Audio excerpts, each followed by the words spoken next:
Hello my friends, आप सुन रहे हैं हमारी कहानी डेविल सेडक्शन एपिसोड 46। तो चलिए स्टोरी को स्टार्ट करते हैं। खाली रेत जहाँ के बीच पर एक बहुत बड़ा सा पत्थर। अभिमन्यु अपने काले पंख फैलाते हुए वहाँ आसमान में आया और इस वक्त अभिमन्यु पूरी तरीके से शैतान का राजा ही लग रहा था।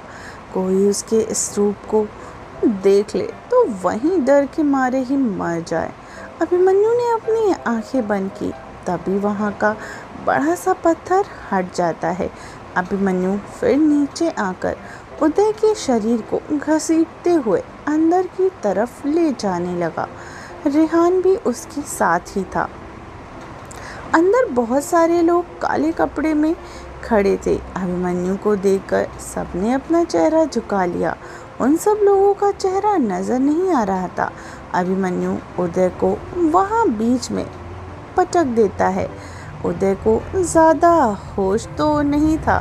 अभिमन्यु, तूने जितने दर्द मेरी माँ को दिए हैं, तू उससे 100 गुना ज़्यादा दर्द पाएगा। मौत की भीख मांगेगा, पर फिर भी मैं तुझे मौत नसीब नहीं होने दूंगा। उदय के सामने उसकी मौत थी, या कह सकते हैं मौत से भी बदतर जिंदगी थी। पैसे और अमीरी के चलते उसने शैतान के साथ हाथ मिला लिया था। ना जाने कितने बुरे काम किए, जिसका अब उसे फल मिलने वाला था। काले नकाबपोश वाले 4 लोग उदय को उठाकर वहाँ से किसी दूसरे कमरे की तरफ ले जा रहे थे। करीब 3 मिनट के बाद ही उदय के चीखने की आवाज़ आ रही थी। उसे ऐसी सज़ा दी जा रही थी जिसकी वो सपने में भी कल्पना नहीं कर सकता था। रेहान अभिमन्यु की तकलीफ समझ सकता था।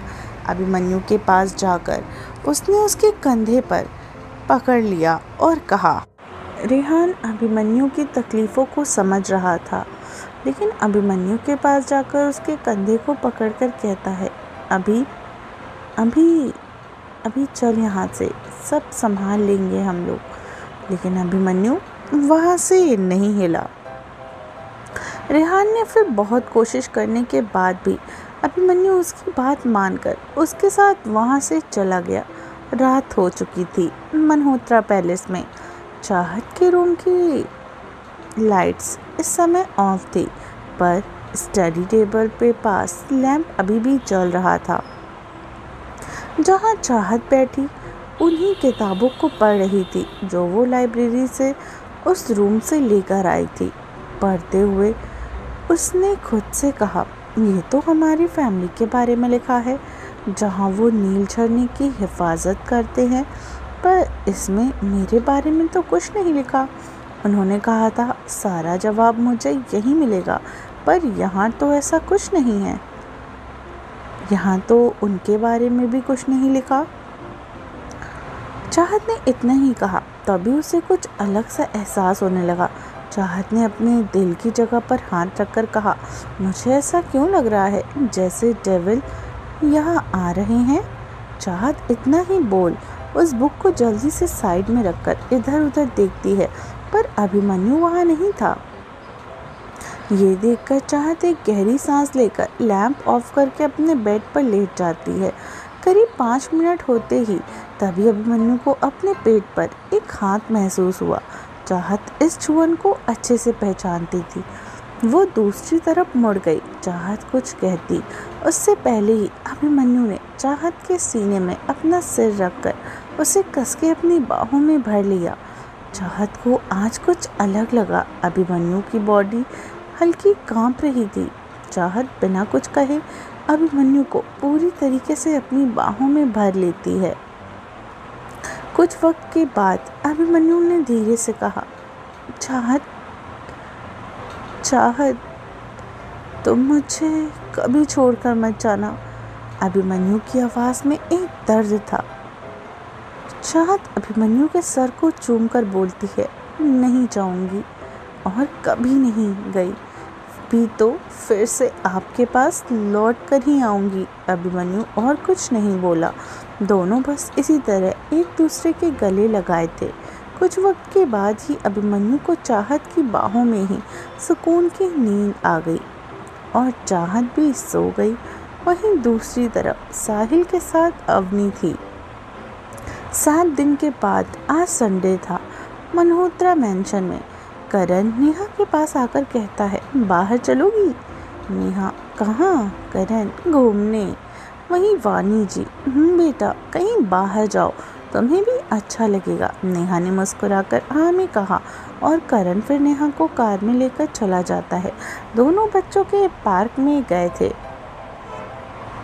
जहाँ बहुत सारे छोटे छोटे बच्चे अपने पेरेंट्स के साथ खेल रहे थे। नेहा और करण उन बच्चों को देख अपने बारे में सोचने लगे।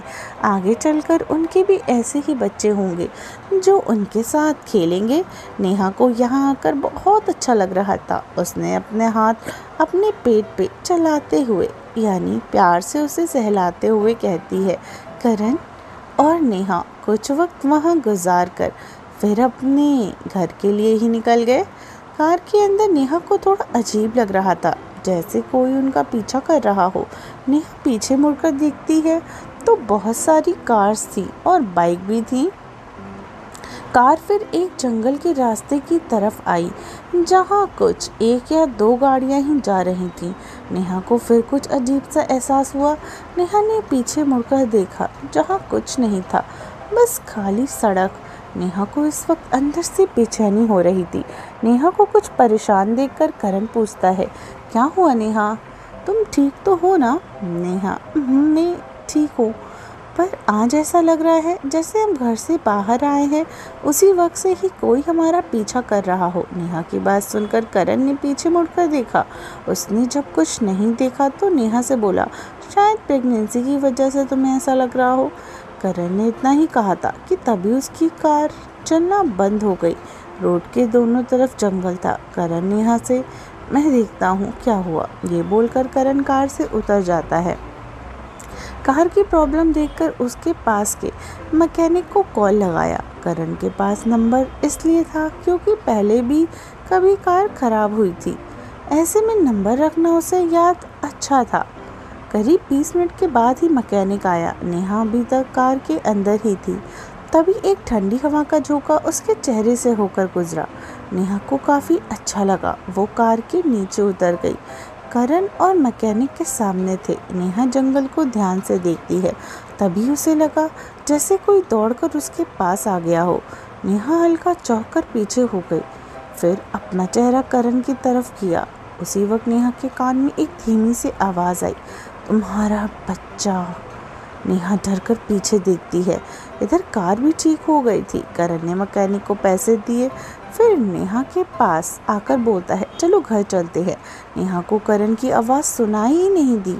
करण ने नेहा का हाथ पकड़ा और उसका नाम लिया, जिससे नेहा जल्दी से पीछे देखती है। करण, क्या हुआ, क्या सोच रही हो नेहा? कुछ भी तो नहीं। अच्छा, कुछ भी नहीं, वो चलो घर चलते हैं।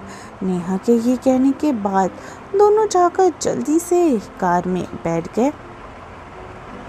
हे फ्रेंड्स, आई होप आपको स्टोरी पसंद आ रही हो। वैसे भी इस स्टोरी के बस कुछ ही पार्ट्स बचे हैं। सीज़न 1 बहुत जल्दी ख़त्म होने वाला है। आई होप आपको ये स्टोरी पसंद आ रही हो। तो चलिए मिलते हैं स्टोरी के नेक्स्ट एपिसोड में।